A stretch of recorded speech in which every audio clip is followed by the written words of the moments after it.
অনেকেই বলেন, ডাক্তার আমার ফাস্টিং ব্লাড গ্লুকোজ 7-এর নিচে থাকে, খাবারের পর 8 থেকে 9-এর মতো হয়, এটা কি ঠিক আছে?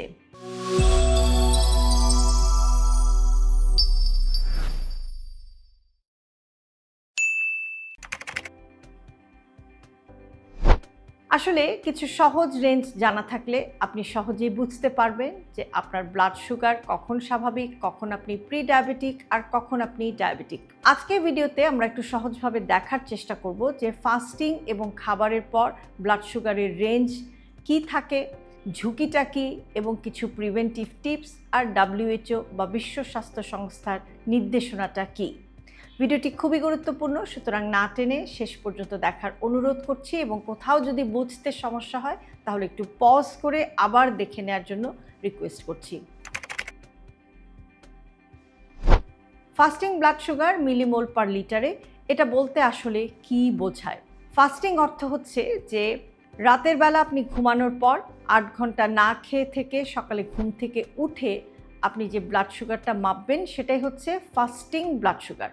ফাস্টিং সুগারটা দেখায় যে রাতের ঘুমের পর শরীর কতটা সুগার নিয়ন্ত্রণ করছে। কখন এটাকে আপনি স্বাভাবিক বলবেন? রেঞ্জটা হচ্ছে 4 থেকে 5.5 মিলিমোল পার লিটার যদি থাকে আপনার ব্লাড সুগার লেভেল ফাস্টিংয়ে, তখন এটা স্বাভাবিক রেঞ্জ। যদি 5.6 থেকে 6.9 মিলিমোল পার লিটারের মধ্যে আপনার ফাস্টিং ব্লাড সুগার থাকে তখন আপনি প্রি ডায়াবেটিক। আর যদি আপনার fasting blood sugar 7 millimole per litre বা তার চেয়ে বেশি হয় তখন আপনি ডায়াবেটিক।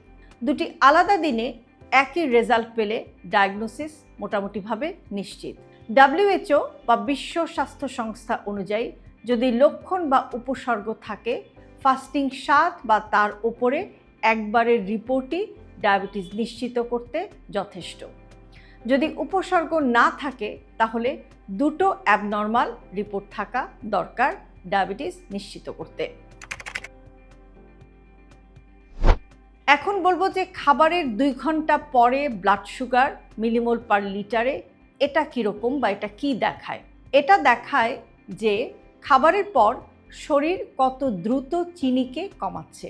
স্বাভাবিক রেঞ্জ হচ্ছে 7.8 মিলিমোল পার লিটারের নিচে। আর যদি 2 ঘন্টা পরের খাবার খাওয়ার 2 ঘন্টা পরে আপনার ব্লাড সুগারের রেঞ্জটা থাকে 7.8 থেকে 11 মিলিমোল পার লিটারের মধ্যে, তখন আপনি প্রি ডায়াবেটিক। আর যদি আপনার খাবারের 2 ঘন্টা পর ব্লাড সুগারের রেঞ্জটা হচ্ছে 11.1 মিলিমোল পার লিটার বা তার চেয়ে বেশি, তখন আপনি ডায়াবেটিক। খাবারের 2 ঘন্টা পরে 7 থেকে 8-এর নিচে থাকলে সেটা স্বাভাবিক। সংখ্যা দেখে ঝুঁকি বোঝা। ফাস্টিং 5.6 থেকে 6.9 প্রি ডায়াবেটিস। খাবারের পর 7.8 থেকে 11 প্রি ডায়াবেটিস। ফাস্টিং 7+ বা খাবারের পর 11.1+ ডায়াবেটিস। অনেকের ফাস্টিং নর্মাল থাকে কিন্তু খাবারের পর 8 থেকে 9 হয়, এটা ইনসুলিন রেজিস্ট্যান্সের প্রথম সিগন্যাল। কেন এই রেঞ্জগুলো জানা খুবই গুরুত্বপূর্ণ? প্রি ডায়াবেটিস ধরা পড়লে কিন্তু ডায়াবেটিস হওয়াটা থামানো সম্ভব। It is possible. আপনি যদি আপনার লাইফস্টাইলে একটু চেঞ্জ আনেন, হিমোগ্লোবিন A1C এবং ব্লাড সুগারকে আপনি যদি নিয়ন্ত্রণে রাখেন, নিয়মিত হাঁটেন, আপনি যদি আপনার ওয়েট কন্ট্রোল করেন, মিষ্টি কমান এবং পর্যাপ্ত ঘুম নিশ্চিত করতে পারেন, তাহলে কিন্তু আপনি প্রি ডায়াবেটিক হলেও সেখান থেকে ডায়াবেটিস হওয়াটা আপনি রোধ করতে পারেন। এখন ব্লাড সুগার সঠিকভাবে মাপার নিয়মটা কি? ফাস্টিং আগেই বলেছি যে 8 ঘন্টা না খেয়ে আপনাকে মাপতে হবে, আর খাবারের পর মানে হচ্ছে খাবার খাওয়ার ঠিক 2 ঘন্টা পরে আপনাকে ব্লাড সুগার মাপতে হবে। এবং আপনি যখন ব্লাড সুগার মাপবেন তখন হাত ভালো করে ধুয়ে মাপবেন এবং প্রতিদিন একই টাইমে এই মাপটা আপনি নেয়ার চেষ্টা করবেন যাতে রিপোর্টটা সঠিক হয় বা সঠিকভাবে আপনি এটাকে ইন্টারপ্রেট করতে পারেন। কখন আপনি ডাক্তার দেখাবেন?